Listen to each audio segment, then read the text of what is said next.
Good afternoon. Our reading today is from Matthew chapter 14.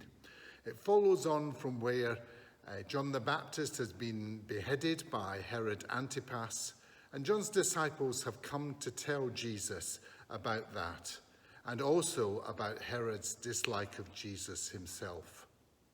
So when it says in verse 13, when Jesus heard what had happened, that's what had happened. Jesus withdrew by boat privately to a solitary place. Hearing of this, the crowds followed him on foot from the towns. When Jesus landed and saw a large crowd, he had compassion on them and healed their sick. As evening approached, the disciples came to him and said, "This is a remote place and it's already getting late. Send the crowds away so they can go to the villages and buy themselves some food." Jesus replied, "They do not need to go away.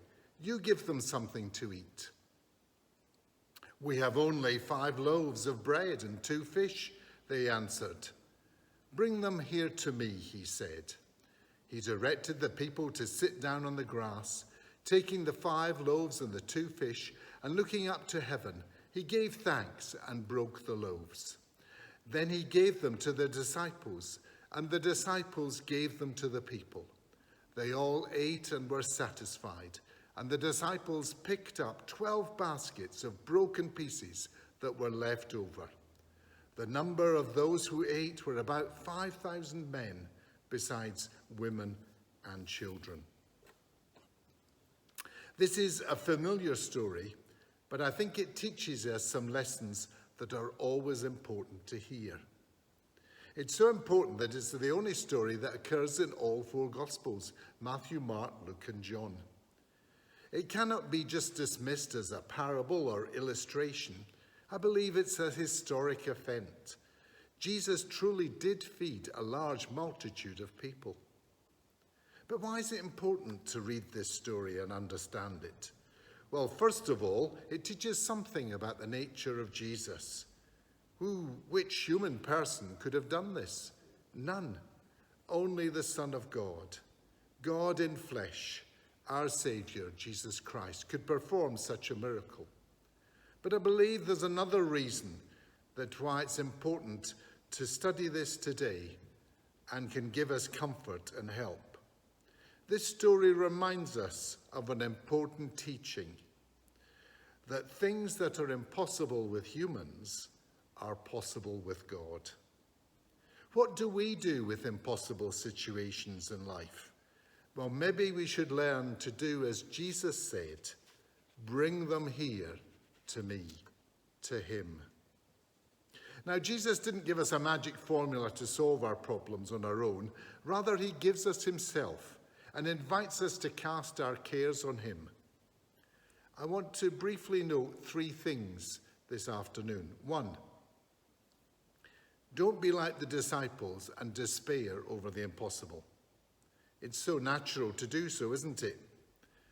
Here we have a time in North Israel where people are heading off to Jerusalem for a feast.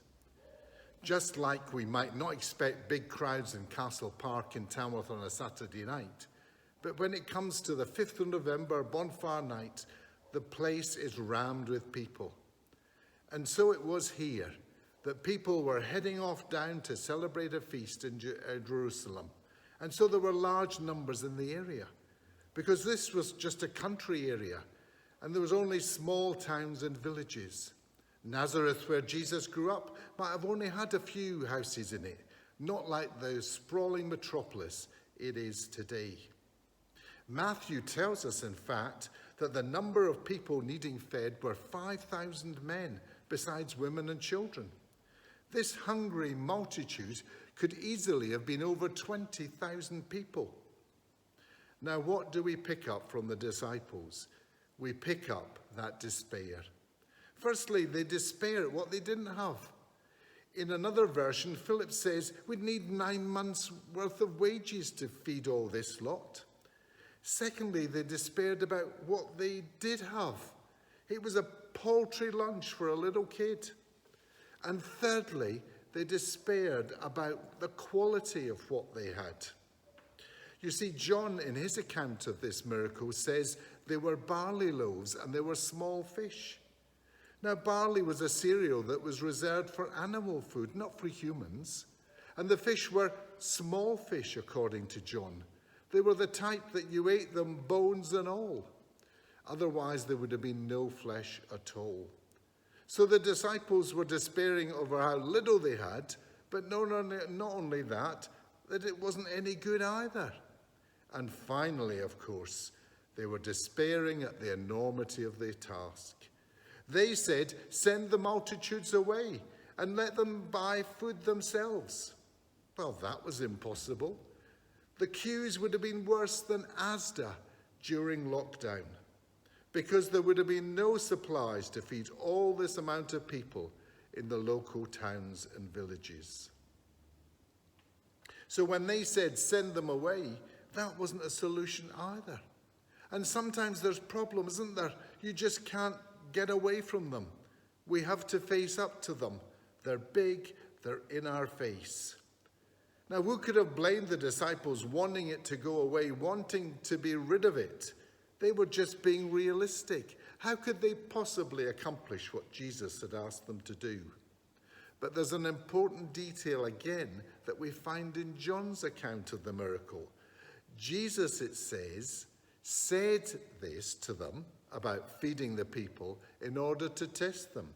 For it says Jesus himself knew what he was going to do. When we face a challenge bigger than we have the resources to accomplish, and when we simply don't know what we're going to do, let's stop and remember what Jesus has done in this miracle, and help us to challenge us to believe that he's actually testing us through these problems, and that what we have to learn is to trust him, knowing that these things are in his hands. Let us not despair. Secondly, of course, he tells his disciples to bring these elements, the barley and the fish, to him. Jesus took this little snack lunch and multiplied it into a meal that satisfied the hunger of a stadium-sized crowd and provided 12 baskets of leftovers. Now, it wouldn't have happened if it had been left to the disciples. They couldn't have made this happen. It was only when Jesus was on the issue. How could Jesus multiply a few loaves and 2 fish to feed a huge crowd? I don't know the mechanics of how it happened, but I know that Jesus is the Son of God, and as the Son of God, he can choose what he wants to do and is able to do it. Nothing good will ever come from anything we want to do apart from Jesus.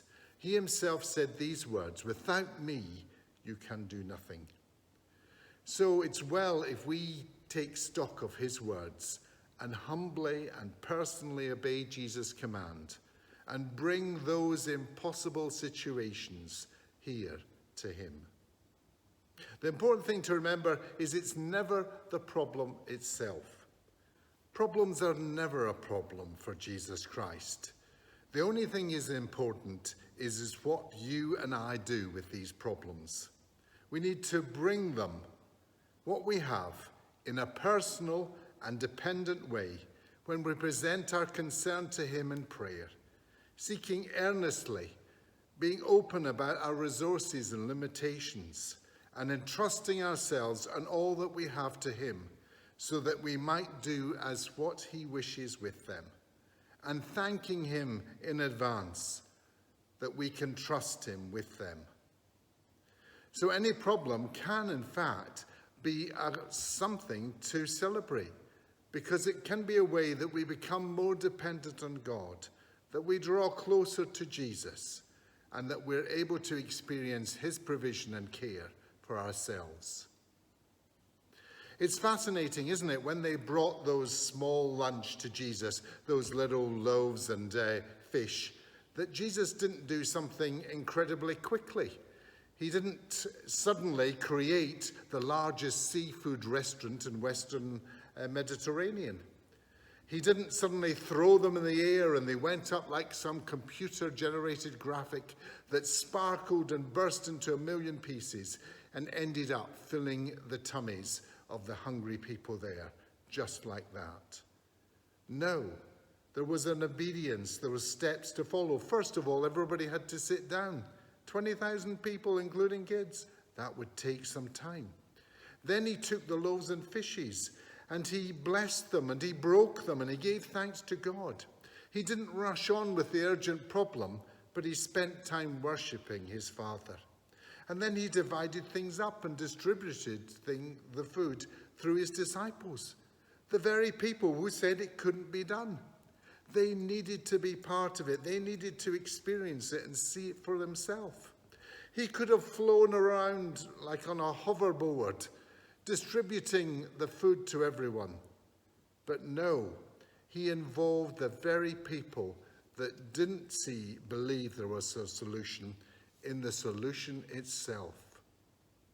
And so must we. When we give our problem to Jesus, we must trust in his timing. Things won't always happen immediately.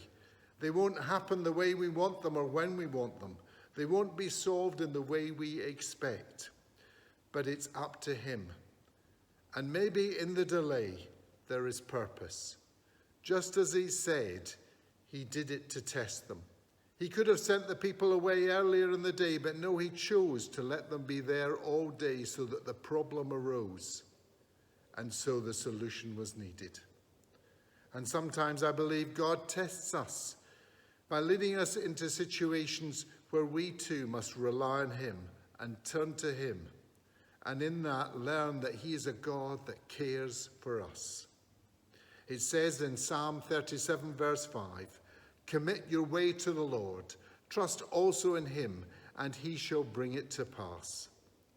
May God help us to learn to do both, to commit our way to him, and also to trust in him when we do so. Let us learn to bring the impossible situations of life to Jesus, for nothing is impossible for him. Let us be obedient to his words. Bring them here to me.